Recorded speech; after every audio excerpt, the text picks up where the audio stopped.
सध्या उन्हाची तीव्रता मोठ्या प्रमाणात वाढली असून अंगाची लाही होत आहे। तर दुसरीकडे पिण्याच्या पाण्यासाठी मोठ्या प्रमाणात हिंगोली जिल्ह्यातील प्रत्येक गावात नागरिकांना महिलांना भटकंती करावी लागते। तर दुसरीकडे मात्र जलजीवन मिशनचे काम अर्धवट स्वरूपात काही ठिकाणी पाहायला मिळतं। तर संबंधित गुत्तेदारांना प्रश्न विचारले असता निधी उपलब्ध नसल्याचे गुत्तेदारांकडून बोलले जाते। त्यात आता करायचं काय हा प्रश्न प्रत्येक गावकऱ्यांसमोर उभा राहिला होता।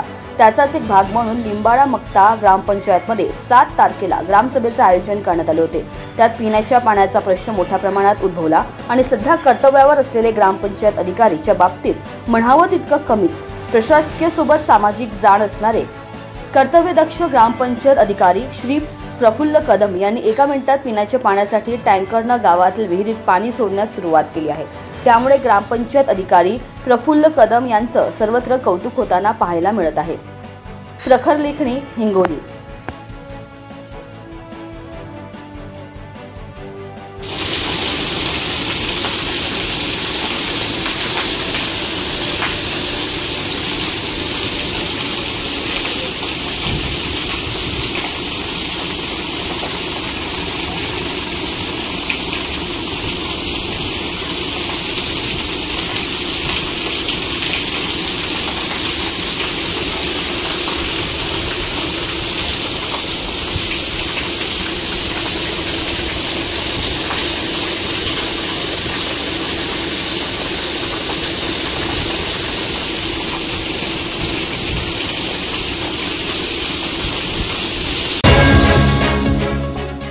प्रखर लेखनी, लेख मराठी अस्मितेचा।